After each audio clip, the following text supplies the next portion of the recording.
열방을 제자 삼는 주님의 제자들을 꿈꾸는 돌단 침례교회입니다. 이 주님의 꿈을 이루기 위한 세 가지 비전이 있는데, 말씀과 성령으로 투명한 성도, 예수님 제자되어 비추는 교회, 생명의 복음으로 행복한 세상입니다. 이 비전을 통해서 주님의 명령에 순종하는 삶을 살면서 동시에 예수님의 재림과 성도의 부활을 소망하는 아름다운 공동체입니다. 오늘 주시는 생명의 말씀을 통해 새로워지고 다시 회복되며 믿음을 더 뿌리내리는 은혜의 시간이 되시기를 기도드립니다. 지난주에 이어서 이제 두 번째 시간입니다. 같은 본문으로 참된 예비자를 찾습니다. 라는 제목으로 말씀의 은혜를 나누기를 원합니다. 독일의 유명한 시인이 쓴 소설이 있습니다. 빌헬름 마이스터의 수업시대라는 소설인데요. 여기에 실린 한 이야기입니다. 빌헬름이라는 청년이 도시의 한 여관에 묵고 있었습니다. 거기서 길고 검은 머리의 한 소녀를 운명적으로 처음 만났습니다. 두 번째 만났을 때 그 소녀의 이름이 민용이라는 것을 알게 되었습니다. 그러나 그 소녀는요, 자신의 나이도 모르는 고개단 소속의 아이였습니다. 고개를 하는 아이였어요. 며칠 후 빌헬름은요, 그 고개를 구경하는데 관중들 속에서 비명소리가 들렸습니다. 고개단 단장이 몽둥이로 그 민용을 때리고 있었습니다. 이것을 보고 빌헬름은 달려가서 그 남자의 멱살을 잡았습니다. 어린애를 놔주시오. 저 야에게 또 한 번만 손을 댔다간 당신과 나 사이에 한 사람은 큰일을 당하게 될 것입니다. 그 남자는요, 멱살 잡힌 채로 빠져나가려고 버둥대었지만요, 단단히 붙잡혀서 빠져나갈 수가 없었습니다. 그 사이에 그 소녀는요, 군중 속으로 숨었습니다. 그 고개단 단장은요, 멱살이 잡힌 채로 이렇게 얘기했습니다. 그 아이의 옷값을 내시면 그 아이를 데려가도 좋습니다. 그리고 얼마 후에 빌헬름은요, 그 민용을 찾았습니다. 너는 이제 나와 함께 살게 되었단다. 그러니 착한 아이가 되어야 한단다.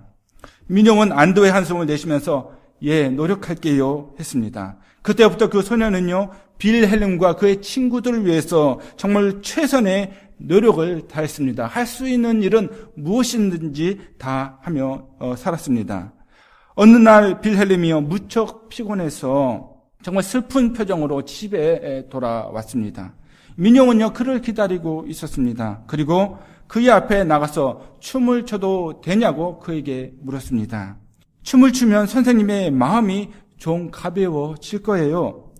민용은 바닥에 달걀 여러 개 깔아 놓았습니다. 그리고 바이올린 켜는 남자를 또한 불렀습니다. 민용은 그냥 춤을 추는 것이 아니고 두 눈을 감고 춤을 추었습니다. 얼마나 가볍고 민첩하게 몸을 움직이는지요. 빌헬름은 이 광경을 보면서 깜짝 놀랐습니다. 달걀 하나 건드리지 않고요, 그가 춤을 추었습니다. 그 춤추는 것을 보면서 빌헬름은 모든 근심을 잠시나마 잊을 수 있었습니다. 그리고 멋진 춤을 보여준 민용을 칭찬을 해 주었습니다. 소녀가 방에서 나가자 바이올린을 연주했던 사람이 잠깐 빌헬름에게 멈추라고 하면서 말을 전합니다. 민용이 바이올린 켜는 사람이 필요하다면서 저에게 몇 번이나 부탁을 했습니다. 그리고 그 춤곡을 들려주면서 오히려 제가 그 바이올린 켜는 것까지 그가 가르쳐 주었습니다. 그리고 돈까지 주려고 했습니다. 이 말을 들은 빌헬름은 어땠을까요? 너무나 행복한 나머지 눈물을 흘렸습니다. 그런 것 같습니다. 사람은요, 상대방이 자신에게 어떻게 해주느냐에 따라서 그 태도가 바뀌는 것 같습니다. 여기서 우리가 배울 수 있는 교훈입니다. 예배는 어떻습니까? 하나님이 우리에게, 바로 나에게 어떻게 대해주셨는지 그것을 깨닫는 사람의 바로 그 삶의 태도가 바뀌는 줄 믿습니다. 하나님을 깊이 인식하면 인식할수록, 내가 깨달으면 깨달을수록 그 사랑 때문에 내 삶의 태도가 자연스럽게 바뀌어 나가게 된다는 것이죠. 무엇을 들어도 아깝지가 않습니다. 나의 재능을 들어도 아깝지가 않습니다. 나의 시간을 들어도 아깝지가 않습니다. 나의 모든 것을 들여도 아깝지 않는 존재가 바로 하나님 되고 예배의 대상이 된다는 것이죠. 지난주의 내용을 다시 한번 정리해 보기를 원합니다. 첫 번째로 참 예배자는 누구든지 될 수 있다고 말씀을 드렸습니다. 참 예배자는요, 누구든지 될 수가 있습니다. 예배의 원 의미가 뭐라고요? 종이 그 주인을 맞이해서 인사드릴 때 존경의 표시로 발에 입 맞추는 것이 원래 예배의 의미라고 말씀을 드렸습니다. 즉 바른 예배라는 것은요, 참된 예배라는 것은 하나님에 대해서 지극한 존경심과 경외심으로 나가면서 바짝 엎드리는 것이 바로 바른 예배의 마음가짐이고 모습이라는 사실입니다. 이러한 참 예배를 이 은혜의 시대에 누가 드릴 수 있다고요? 누가? 바로 유대인들이 무시했던 사마리아인들 뿐만 아니고 한 여자뿐만 아니고 모든 열방이 참 예배를 드릴 수 있게 됐음을 여러분 기억하시기를 바랍니다. 두 번째로 참 예배자는요, 언제든지 예배하는 사람입니다. 참 예배자는 언제든지 예배하는 사람이에요. 신앙의 기초는 예배라고 말씀을 드렸습니다. 옛 성막의 지성소 휘장이 위에서 아래로 찢어졌습니다. 여기서 더 분명해진 사실은요, 이제 하나님의 임재 앞에 정말 제사장처럼 우리가 주님 앞에 언제든지 직접 나갈 수 있게 되었다는 사실입니다. 그래서 언제나 어떻게 해요? 하나님과 나의 통로를 우리가 열어두고 살아야 될 줄 믿습니다. 여기까지가 우리가 지난주에 나눴던 말씀입니다. 모든 사람들이 참 예배를 드릴 수가 있고요. 또한 언제든지 통로를 열어두는 가운데 주님 앞에 참 예배를 드릴 수 있게 되었다고 말씀을 드렸습니다. 세 번째로 오늘 본문을 통해서 우리가 알 수 있는 것은 참 예배자는 어디서나 예배하는 사람이라는 사실이죠. 어디서나 장소와 상관없이 예배하는 사람이 참 예배자입니다. 사마리아 여인은 예배드린 장소가 어떤 특정한 장소라고 알고 있었습니다. 그의 아버지의 아버지, 그의 조상 때부터 그렇게 생각을 해왔습니다. 어떤 특정한 장소, 어떤 건물이라고 그가 생각을 해왔습니다. 당시에 사마리아인들은요, 그 앞에 그리심 산이라는 산이 있었습니다. 그들에게 있어서는 축복의 산이었습니다. 이 산에서 드리는 것이 바로 하나님께 예배 드리는 것이라고 그들은 고정관념 가운데 그렇게 생각을 해오고 있었습니다. 그리고 저 유대인들을 보니까 유대인들은 예루살렘에서 예배드리는 것이 바로 하나님께 드리는 예배라고 어떤 장소를 정해놓고 예배드리는 것이 바로 예배라고, 예배의 전부라고 그들은 생각을 하고 있었다는 것이죠. 그러나 예수님은요, 어떤 장소에 상관없이 어디서나 예배를 드릴 수 있고 그럴 때가 온다고 오늘 본문에서 말씀하고 있는데요. 21절 말씀 다시 한번 보실까요? 예수께서 가라사대 여자여 내 말을 믿으라. 이 산에서도 말고 예루살렘에서도 말고 너희가 아버지께 예배할 때가 이르리라. 아멘. 이 산에서도 말고 저 산에서도 말고 참으로 하나님께 예배할 때가 오게 될 것임을 예수님께서 말씀해 주고 있습니다. 이 산도 아니고 저 산도 아니라는 것은 무슨 의미입니까? 장소와 상관이 없다는 거예요. 그러한 때가 바로 이 은혜 시대, 교회의 시대, 이 성령의 시대에 바로 임하게 될 것이라고 예수님께서 언급을 하고 계십니다. 이제 특정한 장소라는 것은요, 그 장소에서 예배는 더 의미가 없다는 의미이죠. 왜 그렇습니까? 이제 우리가 성전이기 때문입니다. 누가 성전이라고요? 바로 우리가 성전이기 때문입니다. 고린도전서 3장 16절 말씀 함께 읽겠습니다. 시작. 너희가 하나님의 성전인 것과 하나님의 성령이 너희 안에 거하시는 것을 알지 못하느뇨. 아멘. 알지 못하느뇨? 이건 무슨 말씀이에요? 이게 맞다는 거예요. 이게 사실이라는 것입니다. 너희가 하나님의 성전이고 하나님의 성령이 바로 우리 안에 임하고 있다는 사실입니다. 여기서 너희는요, 바로 믿는 자들의 무리를 의미합니다. 여기서 성전도요, 영어로는 템플스를 쓴 게 아니고 더 템플, 한 집합적인 모임인 성전을 말씀하고 있습니다. 즉 믿는 자들의 집합체인 교회가 바로 성전이라는 의미입니다. 그래서 이 교회가 참으로 하나님께서 원하시는 교회가 되기 위해서는 바로 거룩해야 될 줄 믿습니다. 하나님께서 원하시는 교회가 되려면 거룩의 모습이 있어야 된다는 사실입니다. 거룩한 척이 아니라 거룩해야 합니다. 하나님의 성령님이 하시는 일입니다. 거룩은 내가 거룩한다고 해서, 내가 어떤 척을 한다고 해서 거룩해지는 것이 절대 아니라는 것이죠. 거룩한 목소리, 거룩한 걸음걸이, 그것이 바로 거룩이 아니라는 것입니다. 바로 하나님의 성령이 도와주실 때, 내 안에서 역사하실 때 그 거룩의 열매가 우리의 삶 가운데 맺혀지게 되는 줄 믿습니다. 이렇게 성령님께서 일하시도록 하려면 내가 거룩함의 모습으로 살기를 원한다면 무엇이 첫 번째인 줄 아십니까? 바로 내 자신을 비워야 합니다.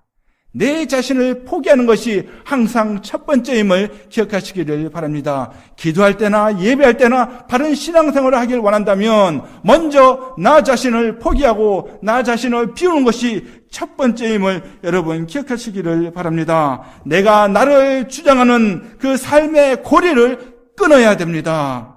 성령님의 음성에 예민해지면서 바짝 엎드려야 된다는 사실이죠. 그래서 내 자신을 거룩하게 하는 삶이 바로 예배자의 삶, 참 예배자의 삶이라는 사실입니다. 그래서 어디서나 가능한 거예요.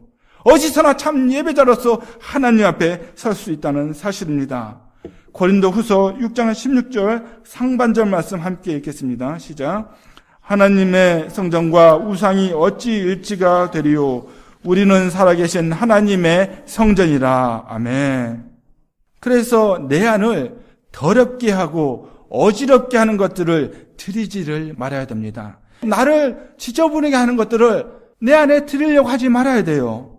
취하게 하는 물도 멀려야 됩니다. 독한 연기도 들이지 말아야 합니다. 거짓된 생각도, 정욕적인 생각도, 미워하는 생각도 나에게 들어오는 것을 항상 노하며 막을 수 있어야 합니다. 미움, 다툼, 시기가 공동체 안에서 활동하게 내버려 두어서는 안 된다는 사실이죠. 오히려 사랑과 화목과 섬김이 우리 공동체 가운데 활발하게 활동할 수 있도록 그렇게 해야 합니다. 그렇게 해야 참 예배자로서 내가 살고 우리 교회 공동체가 살 수 있는 줄 믿습니다. 각 성도가 하나님이 원하시는 거룩을 추구하고요. 우리 각자가요. 그리고 교회가 하나님이 원하시는 거룩을 추구하며 살 때 내 기준의 거룩이 아닙니다. 주님께 원하시는 그 거룩을 추구하며 살 때 그 교회는 하나님께서 기뻐하시는 공동체가 될 줄 믿습니다. 하나님께서 받으시는 참 예배자들의 공동체가 된다는 사실이죠. 그리고 이러한 공동체는 영이신 하나님을 어디서나 예배 드리는 공동체입니다. 사도행전 17장 24절 말씀 함께 읽겠습니다. 시작. 우주와 그 가운데 있는 만유를 지으신 신께서는 천지의 주제시니 손으로 지은 전에 계시지 아니하시고. 아멘. 여러분, 구약시대에 성막이 있었죠. 물론 거기 하나님의 임재가 있었습니다. 그런데요, 만유를 지으신 하나님께서 어떤 특정한 장소에만 있다고 생각하는 것은 성경이 우리에게 말씀하시는 것이 아니라는 것입니다. 내가 생활하는 곳곳에서 내가 가정이든지 직장이든지 누구를 만나든지 곳곳에 하나님의 임재가 있음을 여러분 기억하시기를 바랍니다. 내가 있는 곳에서 그래서 우리는 참 예배자로 어디서나 예배하며 살 수 있다는 사실이죠. 폭이 넓어졌어요. 그래서 우리는요, 교회가 얼마나 중요한지 알아야 합니다. 교회는 건물이 아닌 것 우리가 너무나 잘 압니다. 교회는요, 부르심을 입은 자들의 무리예요. 우리 예배당이 없어도요, 우리 길거리에 서서 함께 예배드리면 그것이 교회가 될 수 있다는 사실이죠. 겨울엔 너무 춥겠지만, 여름엔 너무 덥겠지만은요, 여러분, 그것이 하나님의 임재가 있다면 그것이 하나님을 참으로 예배하는 공동체요, 교회가 될 수 있다는 사실입니다. 그것이 새로운 교회의 개념입니다. 주님께서 허락하신 성전의 개념이에요. 그 교회는 어떻게 생겨난 줄 아십니까? 바로 예수 그리스도의 피값으로 탄생한 것이 교회인 줄 믿습니다. 피값으로 사셨어요. 그래서 이 땅에 세우신 정말로 너무나 중요한 기관이 있다면 가정과 더불어서 교회인 줄 믿습니다. 그래서 우리는 교회를요, 굉장히 소중하게 생각을 해야 합니다. 성도님 함께하는 교우들 소중하게 생각을 해야 합니다. 서로 존중하며 나보다 더 낮게 여기며 서로 함께하는 공동체가 되어야 될 줄 믿습니다. 그래서 초대 교회부터요, 교회에서 그들은 항상 모였음을 성경은 우리에게 말씀하고 있습니다. 가정에서 모이기도 했고요, 예배당에서 모이기도 했습니다. 교회를 통해서 전도하고 선교하고 예배드리고 친교하고, 그리고 교육이 그 교회 안에서 이루어졌다는 것이죠. 오늘도 마찬가지입니다. 목장 모임, 구역 모임, 또 다른 여러 가지 이름들이 있는데, 이러한 모임을 통해서 교회의 모임이 있을 수 있습니다. 그래서 영어로 셀처치라고 그러잖아요. 교회예요. 참으로 예수를 영접한 사람들의 모여서 예배하는 그 무리들, 그것이 바로 교회입니다. 그것이 작든지 많든지 상관이 없습니다. 또한 매주 이 돌단교회 예배당에서 예배를 또한 우리가 드리고 있습니다. 그리고 전도하고 선교하고 예배를 드리고 친교를 나누고 교육이 바로 교회당 안에서 이루어지게 된다는 사실이죠. 모든 신앙생활의 중심에 예수 그리스도의 피값으로 사신 개인이 아니고 교회가 있었음을 여러분 기억하시기를 바랍니다. 교회가 중심이 돼서 모든 신앙생활이 이루어지게 되었다는 사실입니다. 그래서 우리는 모여서 이렇게 예배를 드리고 있는 거예요. 각자 집에서 예배 드릴 수도 있겠죠? 그렇죠? 그렇지만 이렇게 모인 것은 바로 모여서 하나님께 예배 드리라고 하나님께서 이 장소를, 이 공간을, 우리의 모임을 허락해 주신 줄 믿습니다. 이제는 하나님은 거룩한 장소가 아닌 거룩한 사람들이 하나님께 참된 예배자로 서시기를 원하고 계십니다. 겉으로 그럴듯한 예배가 아니고요, 여러 화려한 기구를 통한 그런 예배가 아니고, 지식만을 쌓아주는 예배가 아니고, 우리의 전인격을 드리는 우리의 마음의 예배를 드리기를 우리 주님께서는 원하고 있음을 여러분 기억하시기를 바랍니다. 마음의 예배, 마음이 뭡니까? 히브리적인 사고에서 마음은요, 전인격을 대변하는 거예요. 지정이, 히브리적인 사고에서 마음이라는 것은요, 이걸 다 포함하고 있어요. 그래서 마음의 예배를 드린다 했을 때는요, 전인격적으로 하나님 앞에 엎드리며 드린 예배가 바로 마음의 예배인 줄 믿습니다. 그러한 사람을 바로 하나님께서 지금도 찾고 계신다는 사실이죠. 이사야서 29장 13절 말씀 함께 읽겠습니다. 시작. 주께서 가라사대 이 백성이 입으로는 나를 가까이하며 입술로는 나를 존경하나 그 마음은 내게서 멀리 떠났나니 그들이 나를 경외함은 사람의 계명으로 가르침을 받았을 뿐이라. 아멘. 자, 여기서 어떤 것을 더 중요하게 본다고 말씀하고 있습니까? 하나님 무엇을 보세요? 입술의 고백을 보십니까? 물론 그것도 중요하죠. 필요합니다. 그런데요, 무엇을 보신다고요? 그들의 마음을 보셨다는 거예요. 그들의 입술로 고백을 합니다. 찬양을 합니다. 그리고 예배당에 모였어요. 그런데 하나님께서 딱 그들을 보니까요, 바로 마음은 떠났다는 거예요. 마음, 전인격적으로 하나님을 예배하지 못하고 나를 예배하지 않는다는 사실을 하나님께서 보고 계셨다는 것입니다. 참 예배자를 찾고 계셨다는 거예요. 그런데 보니까 아니었다는 것입니다. 우리 이 시대적 상황은 바로 남유다의 시대적 상황입니다. 종교적으로 타락하고 정치도 타락하고 모든 사회적으로 부패하고 타락한 상황입니다. 근데 그 사람들의 남은 건 뭡니까? 껍데기만 남았어요. 예배당만 남았고요. 모이는 시간만 남았고요. 그리고 건물만 남아있고 형식만 남아있어요. 그리고 그들의 고백만 남아있고요. 정말 중요한 건 무엇이 없었다고요? 마음이 없었다는 것입니다. 그냥 하니까 하는 거예요. 형식에 머물러 있는 그들의 모습이었습니다. 내가 있는 장소에서 마음을 담은 참 예배를 우리가 드려야 될 줄 믿습니다. 하나님께 드려야 될 줄 믿습니다. 저는 되도록이면요, 주일날 끼어서 여행 가시는 것을 사실 원치를 않지만은 혹시 피치 못하게 또 가는 경우도 있어요. 뭐 출장이 주일날 끼어서 갈 수 있으면 그건 어쩔 수가 없습니다. 그러면요, 제 바람은 그곳에 가서도 하나님을 찾고 예배당을 찾고, 정말 예배당이 없다면 내가 있는 곳에서 하나님을 찾으시는 참 예배자의 삶을 살아가시기를 바랍니다. 하나님께서 그 마음을 보시지 않겠습니까? 그 마음, 내가 있는 곳에서 내가 하나님을 찾기를 원합니다. 그런 분 사람들을 찾고 계시기 때문에 하나님께서 그 사람에게 영적인 축복과 삶의 축복을 허락해 주실 줄 믿습니다.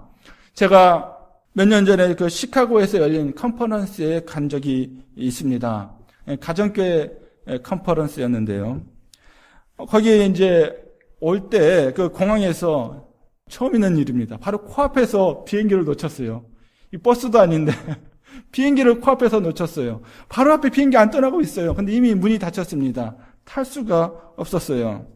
그래서 어떻게 했겠습니까? 이게 연기해가지고 어떻게 탔어요. 비행기 탔는데 시카고에서 달라스에 도착하는데 너무 늦은 시각이었습니다. 그래서 아는 목사님 댁에 전화를 했어요. 그래서 11시가 넘어 도착했는데 그 집에서 또 그 목사님과 교제를 하다 보니까 시간이 또 12시가 저녁 12시가 훨씬 지나버렸습니다. 굉장히 피곤했어요.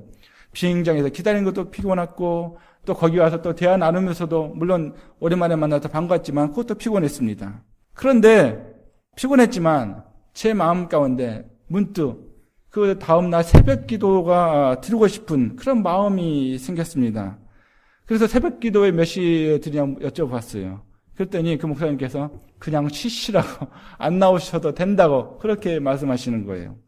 그럼 그럴까 하다가, 근데 이 새벽 기도 드리고 싶은 마음이 들었던 이유가 이 시각에 이 본교에서 성도님들이 일어나서 새벽 기도 드리고 있을 텐데 내가 잘 수 있겠는가 하는 마음이 든 거예요. 그래서 새벽 기도 나가겠습니다 해가지고 새벽 기도에 나가서 예배를 드렸는데요. 새로운 장소에서 새로운 마음으로, 또한 다른 목사님 말씀 이제 듣는 입장에서 예배 드리는데 너무나 저에게 신선하고 좋은 기억으로 지금도 남아 있습니다.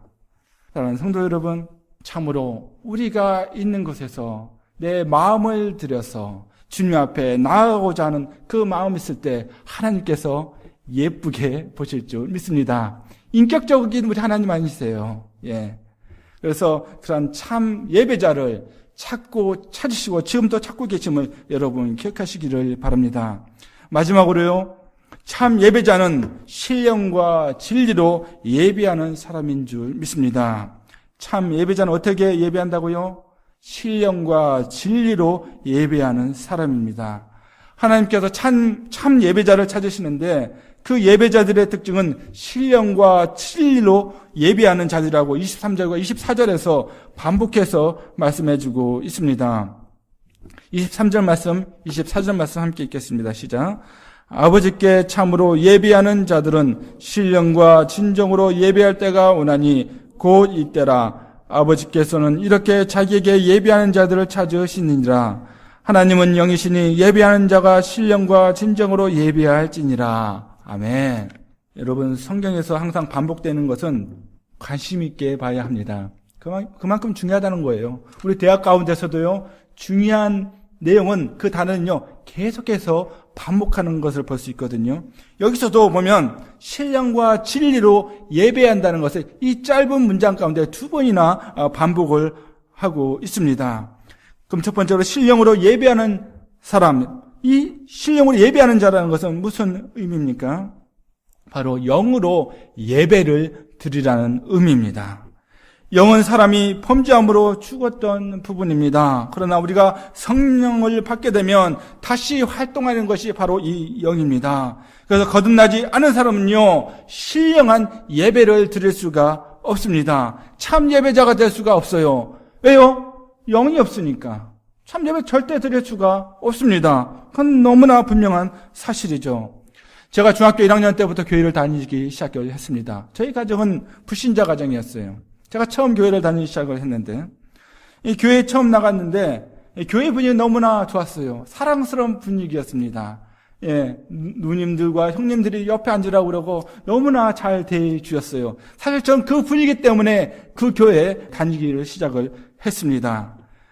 그런데요, 예배 시간에 그 목사님과 전도사님의 말씀, 심지어 찬송까지도 얼마나 지겹고 힘들던지요. 정말 좀 있으셔서 앉아있을 수가 없었습니다. 저의 관심은 그게 없었거든요. 저는 거듭나지도 못했고 구원받지도 못했고 단지 그 분위기가 좋아서 그 자리에 참석했거든요. 그러니까 말씀도 지겨워요. 졸리고요. 내 마음대로 그런 것들은 주체가 되지를 않았습니다. 너무나 어색했습니다. 그래서요, 저는 교회 처음 나와서 어색해지는 분을 보면요, 이해가 돼요. 그럴 수 있다고 생각이 듭니다. 왜요? 아직 거듭나지 못했기 때문에, 아직 영적으로 그 말씀을 듣지 못하기 때문에 그럴 수 있다고 생각이 듭니다. 그래서 혹시 주일라도요, 교회 처음 나와가지고 그렇게 어색하는 분들이 있으면 여러분 여유로운 마음으로 기다려 주시기를 바랍니다.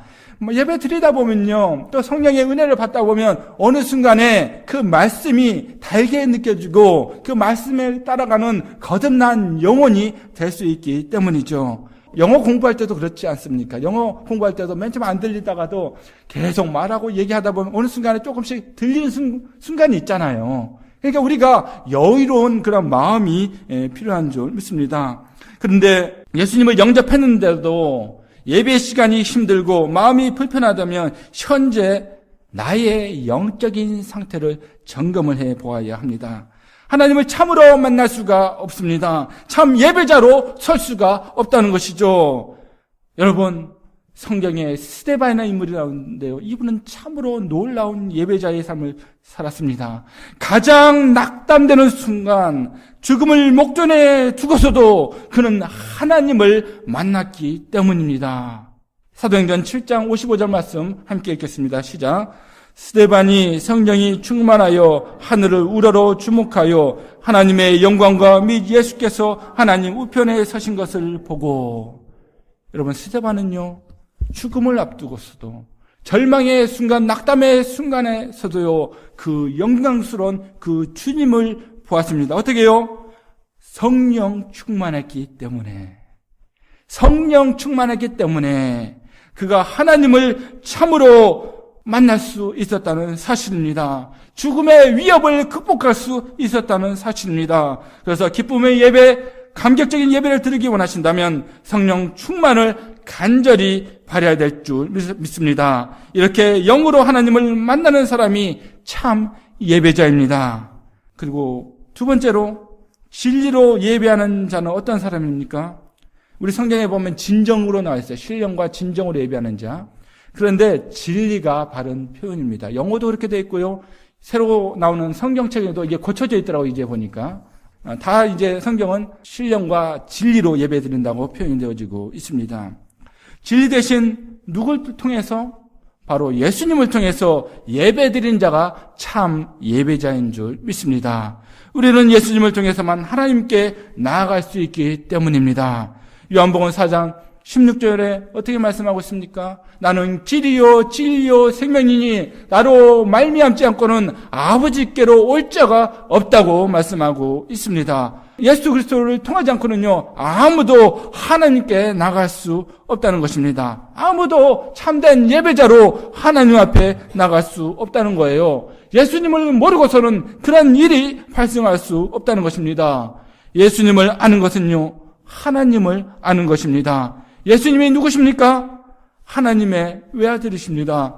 하나님이시지만 모든 것을 포기하시고 이 땅에 오신 줄 믿습니다. 그리고 십자가에 달려 돌아가셨습니다. 왜 돌아가셨습니까? 바로 나의 죄 때문에 내가 져야 될 그 십자가를 우리 주님께서 지신 줄 믿습니다. 선한 사람을 위해서, 악인을 위해서 죽는 사람이 한두 사람 있는지 모르겠어요. 그렇지만 죄인을 위해서 죽는 사람은 이 세상에 누구도 없다는 것이죠. 그런데 우리 예수 그리스도는 바로 우리 죄인된 우리를 위해서 십자가에서 하나님이신 그분이 십자가에서 달려 돌아가신 줄 믿습니다. 그 하나님께서 이제 부활하셨습니다. 이것은 무엇입니까? 바로 하나님의 사랑입니다. 하나님의 은혜입니다. 갚을 수 없는 사랑이요 은혜인 줄 믿습니다. 그래서 하나님은 우리 예배를 받으시기에 정말로 합당하고 합당하신 분인 줄 믿습니다. 그 예배는 그래서 우리는 신령과 진리로 드려져야 합니다. 거듭난 영혼들이 하나님께 드리는 최고의 표현으로, 최고의 감사로, 최고의 경배로 드려져야 될 줄 믿습니다. 내 안에 있는 모든 악한 것들을 버리고 정직한 가운데 나아가야 될 줄 믿습니다. 잠언 15장 8절 말씀입니다. 악인의 제사는 여호와께서 미워하셔도 정직한 자의 기도는 그가 기뻐하시느니라. 아멘. 하나님은 참 예배자의 찬송을 또한 돌려 드려야 될 줄 믿습니다. 이것이 하나님의 백성을 이 세상에 지으신 목적이기 때문입니다. 이사야서 43장 21절 말씀입니다. 이 백성은 내가 나를 위하여 지었나니 나의 찬송을 부르게 하려 함이니라. 아멘. 그래서 참 예배자는요, 나 중심이 아닌 하나님 중심으로 예배를 드려야 될 줄 믿습니다. 정말 정직함으로, 찬송함으로, 거룩하신 하나님 앞에 거룩하게, 온전하신 하나님 앞에 온전하게, 창조주 하나님 앞에 참으로 경외함으로, 그리고 도우시는 하나님 앞에 참으로 감사함으로 예배를 드려야 될 줄 믿습니다. 사랑하는 성도 여러분, 지난주에도 제가 동일한 질문을 드렸습니다. 지금까지 어떤 예배를 드려 오셨습니까? 또한 지금 이 순간에 어떤 예배를 드리고 계십니까? 하나님은 오늘도 참 예배자를 찾고 계십니다. 아무리 온 세상이 하나님을 예배한다고 해도 우리 하나님은요, 지금도 그들 가운데서 참 예배자들을 손수 찾고 계심을 여러분 기억하시기를 바랍니다. 모든 열방이 하나님을 참으로 예배할 수 있는 기회를 우리에게 허락해 주셨습니다. 그리고 언제나 어디서나 그 하나님을 참으로 예배하는 삶을 살라고 우리에게 말씀하고 있음을 여러분 기억하시기를 바랍니다. 성령님 안에서, 질 대신 예수 그리스도 안에서 예배를 드리는 참 예배자로 발견되는 저와 여러분이 되기를 주님의 이름으로 축원합니다. 기도하시겠습니다. 오늘도 말씀에 온전히 순종하셔서 풍성한 삶을 살아가시기를 기도합니다. 열방을 제재 삼는 주님의 제자들 돌단 침례교회 예배 시간 말씀이었습니다. 사랑합니다. 축복합니다.